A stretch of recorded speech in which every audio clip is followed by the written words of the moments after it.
You're listening to The Drag. Hi, I'm Haley Butler. And I'm Tanu Thomas. For over a year, we've kept sensitivity in mind when working on this story. However, what you're about to hear contains strong language, drug and alcohol abuse, and descriptions of physical violence that are gruesome in nature. Some listeners might find this distressing. If that's you, please take caution as we navigate the story about the life and death of Jennifer Cave. Previously on The Orange Tree. On Monday, Austin police released Colton Pitonyak's arrest warrant, and they're charging him with intentional murder. During the early morning hours of August 17th, Colton calls Laura to come over and hang out. He's hungover and stumbles to the bathroom, and that's where he finds the body of Jennifer Cave. He calls Laura back, urging her not to come over. She goes over anyway. I remember her trying to sober me up and saying, we gotta figure this out, and I think at that point I knew, there's no figuring this out, this isn't something it just happens and you just run off into the sunset with some love story and disappear in Mexico. It's January 23rd, 2007. At the Travis County Courthouse, a full courtroom watches as a new witness prepares to testify at Colton Pitonyak's trial. She's a UT student, and the story she's about to tell takes place at the Orange Tree condos around 3 a.m., after Jennifer and Colton left 6th Street. This is the story the jury heard. Nora Sullivan is a communication student at UT in 2005. She's wide awake in her apartment, just a few doors down from Colton. She's on her laptop when she hears a knock at her door. It's her friend Colton. He looks drunk and like he's on drugs. But she's used to seeing him like this. He tells her that he's lost his phone. He asks her if he can use her phone to call a friend. She's cool with that and invites him in. As Colton dials his friend on her phone, she grabs them some cigarettes and a couple of beers out of the fridge. Colton's friend doesn't answer. Colton tells Nora that he was just in a fight with what he calls some Mexicans back at his apartment, and gunshots were fired. He asks if she heard anything. She didn't. She's known him for about a year and figures he's probably just being drunk and stupid as usual. Then, she says he pulls a gun out and unloads it in front of her, saying he doesn't want it to accidentally go off. She looks down and notices a red smear on his arm. 2 years later, she tells a jury it looked like blood. I'm Tanu Thomas. And I'm Haley Butler. And this is the 4th episode of The Orange Tree.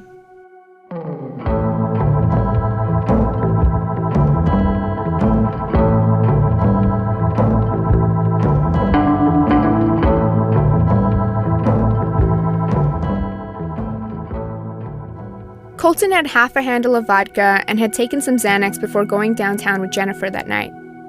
Colton remembers going to the restaurant to celebrate Jennifer's new job, but after that, he said he blacked out and has no solid memories until he wakes up the next morning and discovers Jennifer's body in his bathtub. That includes having no memories of Nora Sullivan's story about him coming over at 3 a.m. It's been almost a year and a half since Colton was arrested, and this whole time he's been awaiting his trial at the Travis County Jail. A few blocks away, his parents, Eddie and Bridget Pitonyak, are sitting in a waiting room of a law firm. The firm is Roy Minton's. Roy Minton is a legendary Austin defense lawyer known for his charm, sharp mind, and folksy way he talks to juries. His firm is known to take on cases of heavy hitters. The office is just a few blocks from the courthouse, where part of the street is named after Minton himself. Here's Colton's dad, Eddie. Minton is going to his office, and he'd lean back, and he wore cowboy boots like I do, and he'd put his cowboy boots on the desk. And the first time we met with him, he proceeded to tell us to get together about $250,000 and defend our son. Minton's partner, Sam Bassett, is much younger than Minton, but still has almost 2 decades of experience representing clients in criminal cases.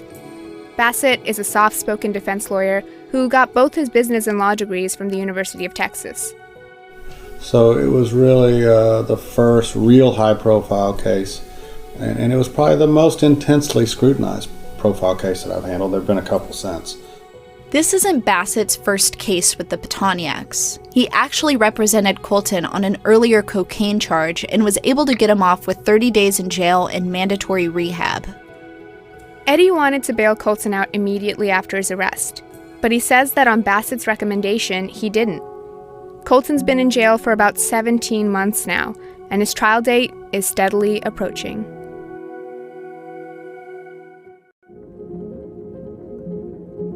Just a block down from Minton's firm is the district attorney's office. Assistant district attorneys Bill Bishop and Stephanie McFarland are assigned to Jennifer's case and consult closely with Sharon and Jim. This is Jim. They have a deep passion for what they do, and I have a great admiration for what those prosecutors do, because it's a tough job. And I know that he and Stephanie, they worked late. I mean, when that trial was going on, they were working till 9 or 10 o'clock at night, and they're back there the next morning trying that case. In fact, the prosecutors co-authored an article reflecting on the trial. The article, The Murderer Next Door, was published in a journal for district attorneys. In it, Bishop and McFarland write that they expected Colton's team to go after Laura Hall, the other UT student who went with Colton to Mexico, as an alternative perpetrator. After all, neither Colton nor Laura's DNA could be excluded from the gun or the machete found in Colton's apartment. When we learned that Roy Minton is who they had hired, we're like, wow, they went and got the best, you know. It was intimidating. Yeah, it was intimidating. It was intimidating. On Monday, January 22nd, 2007, the streets surrounding the Travis County Courthouse are swarming with a horde of reporters from TV stations and newsrooms across the country. Before the trial begins, presiding Judge Wilfred Flowers makes a surprising decision. He says he'll allow Court TV Network to broadcast the trial nationwide. The courtroom itself is unremarkable. Blue-gray seats fill the room, light wood paneling lines the walls. But the Austin Chronicle's court reporter Jordan Smith recalls that day as anything but ordinary. The courtroom was a freaking circus. It's a total circus. Court TV is there. It's like literally standing room only. There's people, I mean, not only reporters, obviously, and family, and the people that you would ordinarily see in a courtroom for any kind of trial. But there were so many people that were just, coming to see this spectacle, basically. People who had been following it in the news, tons of people that worked in the courthouse, just constantly popping in. Two families are seated on opposite sides of a packed courtroom. Colton is clean-shaven and wearing a suit. He looks like a classic McCombs business student about to make rounds at a job fair. He looks nothing like the wild-haired man in his arrest photo.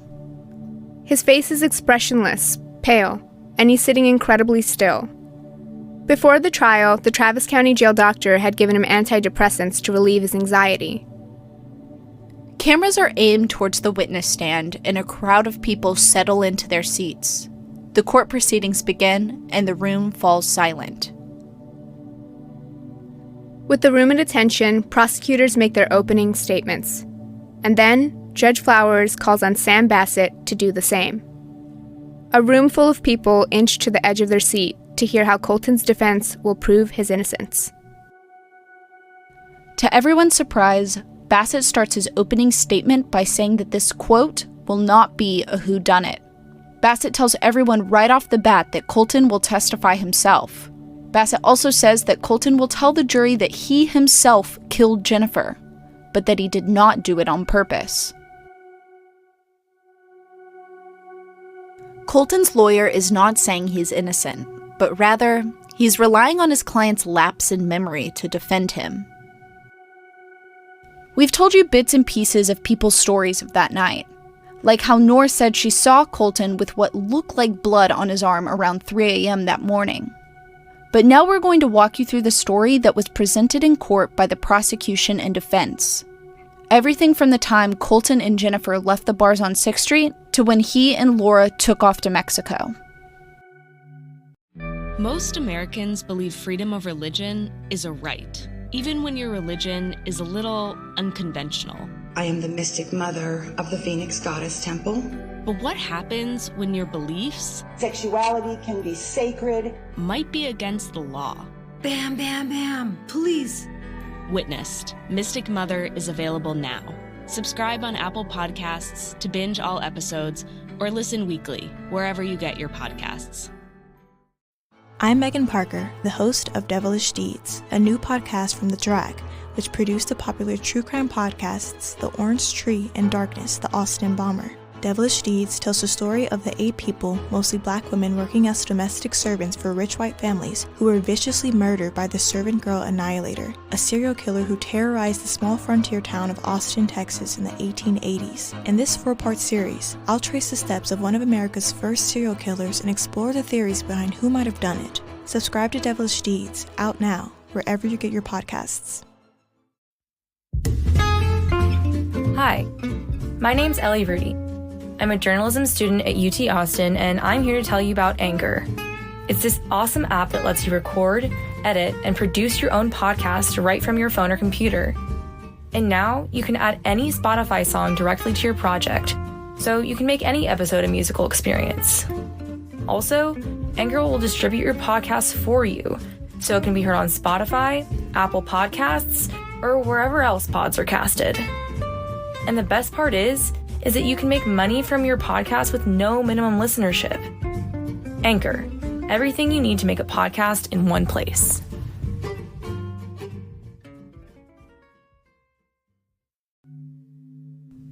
Friends of Jennifer testify they last saw her on 6th Street around midnight. They say Jennifer seemed sober and saw her leave with a clearly drunk Colton at the end of the night. Michael Rodriguez testifies that when he last spoke to Jennifer at 1:05 a.m., she sounded like she had a handle on things. Then, Nora Sullivan takes the stand. She tells the jury about that night when she was on her computer.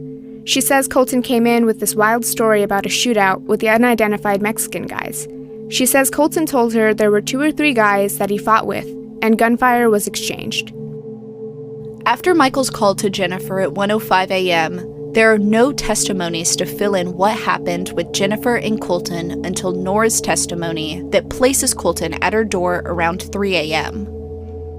And she just told the jury that she saw a smear that looked like blood on his arm. Colton says he doesn't remember getting back to the Orange Tree or going over to Nora's, but his lawyers let him take the stand to tell the jury exactly what he does and doesn't remember.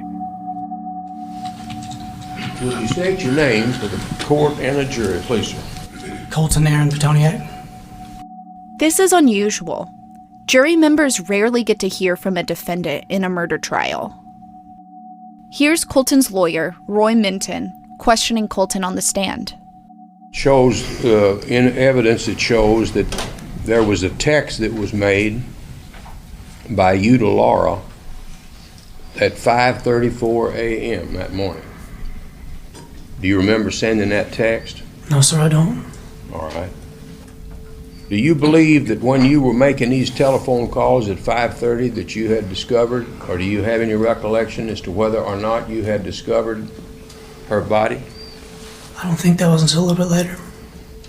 You think it was later? Do you sitting there now, straight arrow, do you have an independent recollection of which came first, these telephone calls, or are you finding Jennifer? I'm not sure. Everything kind of blurred together. But you do have some recollection? A little bit. All right. Tell the jury, if you can, when you discovered Jennifer's body. It was sometime that morning, and I went back to the bathroom to use the restroom, and she was laying in the bathtub, and I came out, and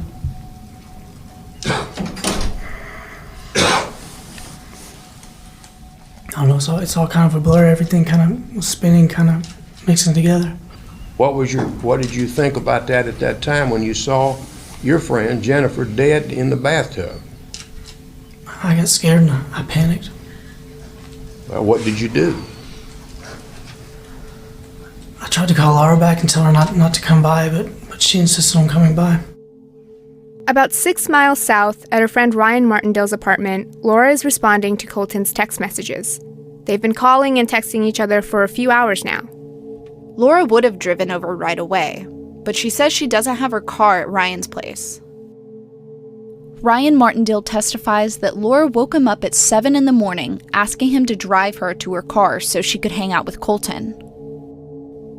Laura makes her way to the Orange Tree condos in her green Cadillac, despite Colton's request for her not to. He needs the space to try to figure out what happened and what to do.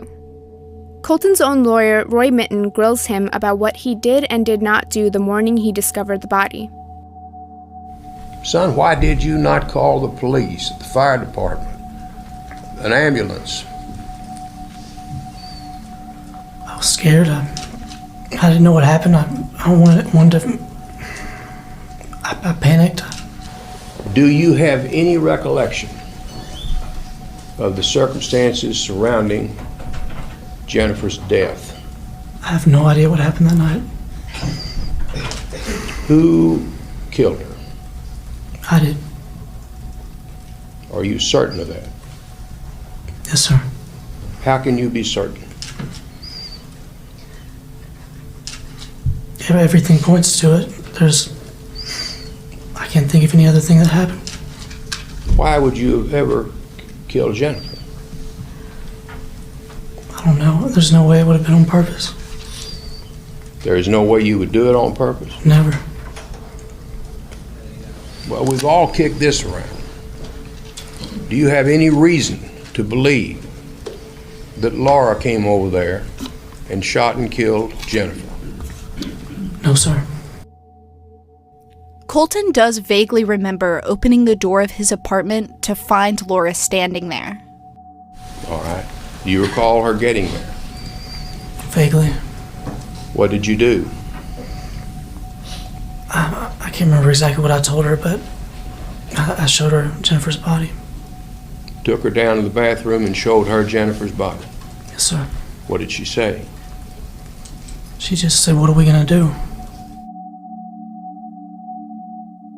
Around 3 p.m. on August 17, 2005, the owner of a hardware store, Breed & Company, Jeff Breed, is working.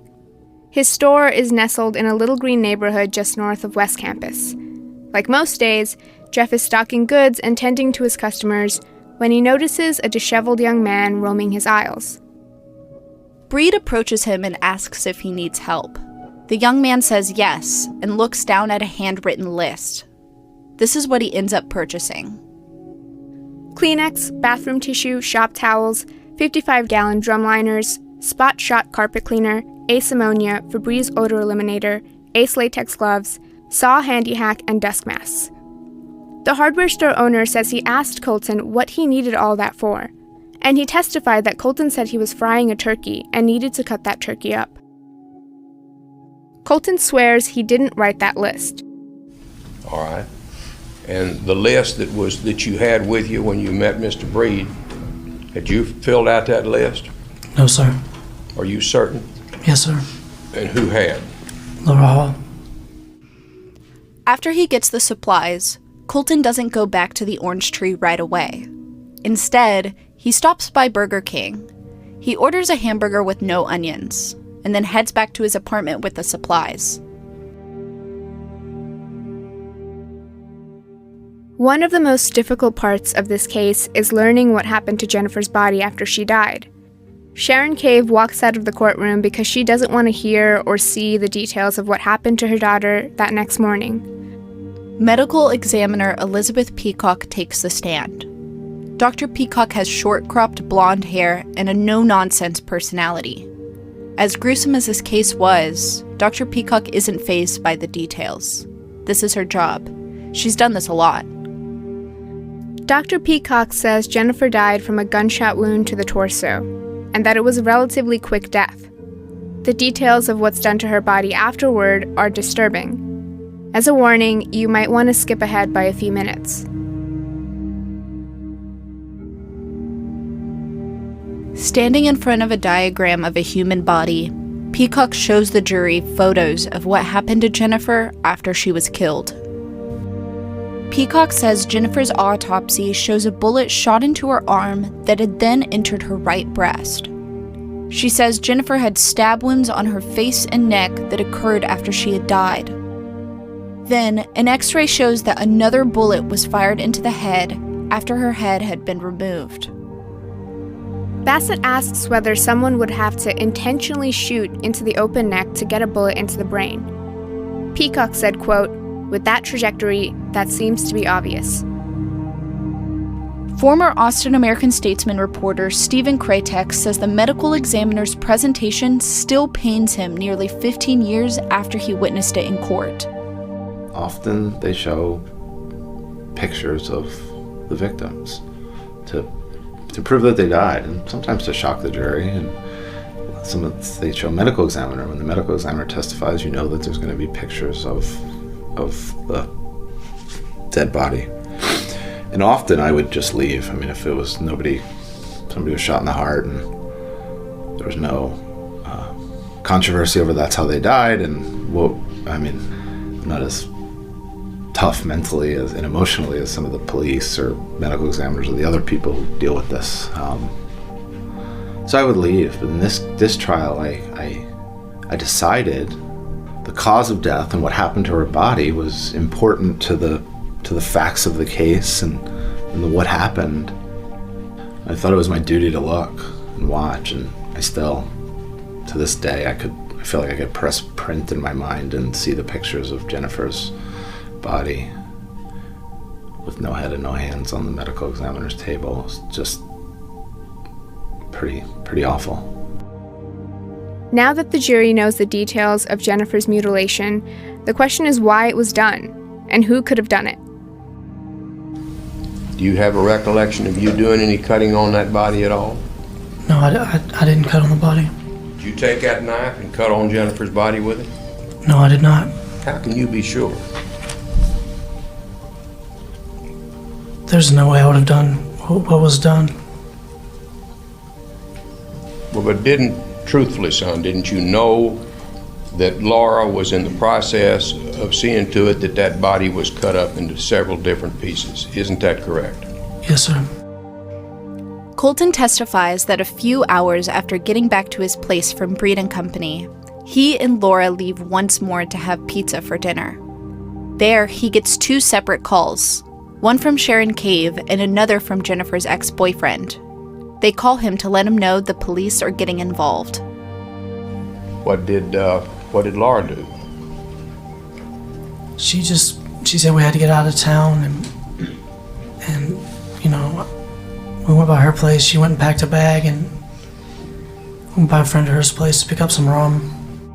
Colton and Laura take Laura's green Cadillac to pick up a bottle of rum she had left at her friend Ryan Martindale's place the night before.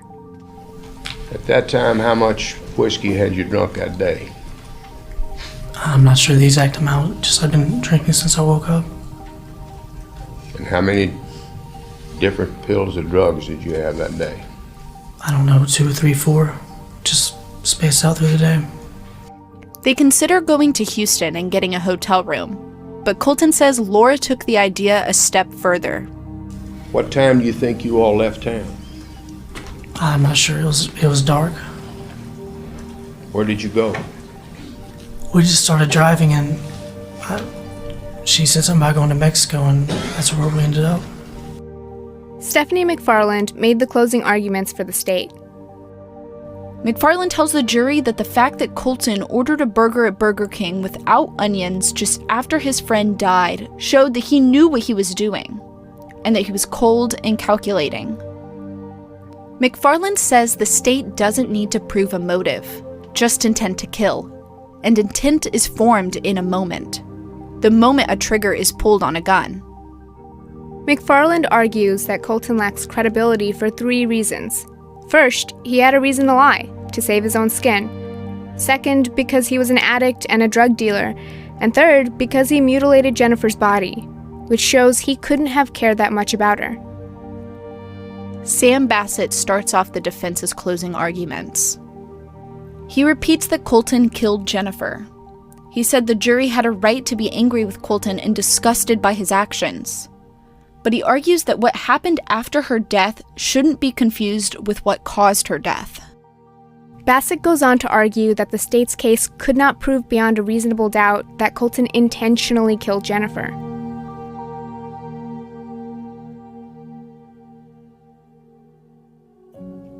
The trial takes 6 days. It's now up to the 7 women and 5 men of the jury to decide Colton Pitonyak's fate. Colton's lawyers had asked the judge to allow jurors to consider lesser charges than murder, including manslaughter and criminally negligent homicide. If found guilty of manslaughter, the maximum prison time he could face is 20 years. If found guilty of negligent homicide, just 2. But Judge Flowers denies this request. So jurors must decide whether or not Colton is guilty of murder, which could put him in prison for life. The jury leaves the courtroom just after 11:30 in the morning to deliberate Colton's fate. Less than 2 hours later, they return, verdict in hand. Colton stares straight ahead, emotionless, as the foreman reads it out loud. Attached by staple to the charge are 2 separate sheets of paper, same cause numbers, style, both entitled Verdict of the Jury. They read as follows. We, the jury, having found the defendant Colton Pitonyak guilty of the offense of murder as alleged in the indictment. Sharon and Jim tearfully embrace. Eddie and Bridget quietly hold each other in shock. Judge Flowers orders that the sentencing phase will begin at 2 that afternoon, and the state calls Sharon Cave to the stand once more. And since Jennifer's death, the family has gone through the wedding of Whitney, is that correct? Yes. Since we've lost Jennifer, we've had a wedding. Jim's oldest daughter, Whitney, got married in June. It's hard to have an occasion that's supposed to be so happy just be so tinged with sadness with such a loss. And of course, Jennifer's birthday, 2 Christmases. Jennifer's birthday is coming up again, and it's March the 12th. My little niece Hannah's is just a few weeks after her. It's birthdays, it's Christmas, it's Easter, it's Thanksgiving, which was her favorite because she loved buttermilk pie. It's calling her on her cell phone. It's hitting a cell at Dillard's. It's the little everyday things. Oh gosh, Jennifer would have loved that. I call her cell phone number sometimes just to see if I can catch her voice. The defense calls Colton's mom, Bridget, to the stand. No one has heard from Colton's family up to this point. First of all, Sharon, I'm sorry. I'm so sorry for what your family is going through. I only met Jennifer once, but she was lovely. And she's lovely. For the past 17 months, I've listened to my son as he's been portrayed as a monster, knowing that nothing could be further from the truth. It's not in his character, and never was, and never has been in his character to hurt anybody, especially a friend, especially someone he loved so deeply. I believe with everything. I believe with everything that I am that Colton could not and would not ever have harmed his best friend Jennifer. He's not a cold-hearted murderer. He's not. He spent the last year and a half in anguish and pain from the loss of his friend. Undoubtedly, he'll spend the rest of his life with this pain.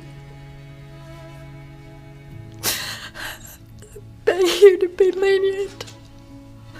We love him so much, and he's such a good man. I love you, Colton. I'm sorry. The jury sentences Colton to 55 years. He must serve 27 and a half before he's eligible for parole.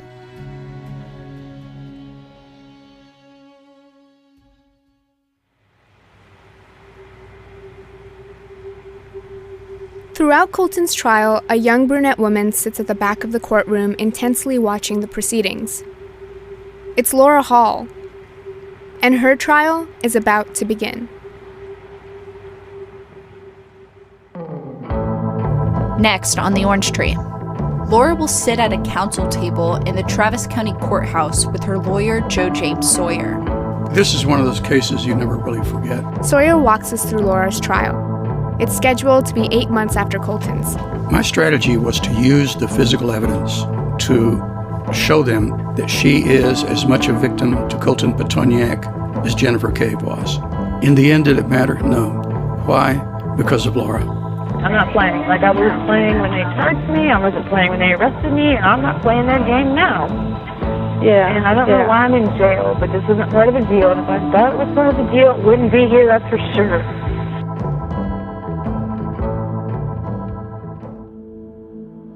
The Orange Tree is a production of The Drag, an audio production house that's a part of the University of Texas at Austin School of Journalism and the Moody College of Communication. It's reported, produced, and hosted by me, Haley Butler.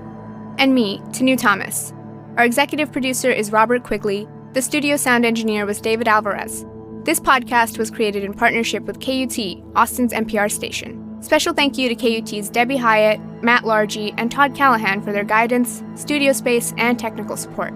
The podcast was fact-checked by Lisa Rowe. Polavi Katamasu helped with story structure and editing.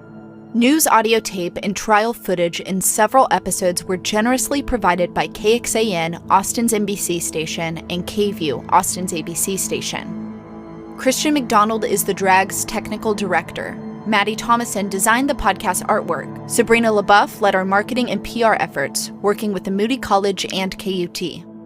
Special thanks to Kathleen McElroy, Alexis Chavez, Kelsey Whipple, Claire Boyle, and David J. Neff for their guidance and support. The Drag is made possible thanks to the Dallas Morning News Innovation Endowment and by individual donations. Since The Drag is part of the Moody College at UT, we've had the help of several students who serve as associate producers for this podcast. They include Sydney Jones, Simone Puglia, Candace Baker, Tuesday Dermagosian, Reagan Ritterbush, Alistair Talbot, Riley Miller, Meredith Palmer, Khadija Baudet, Maya Fawaz, and Michaela Mondragon. For the full list of students and others who helped with this podcast, and for more details on the Orange Tree, check out our website, thedragaudio.com. While you're there, click on the donate button to support this podcast and the work of student journalists. The Drag is a nonprofit organization, so we really appreciate your help.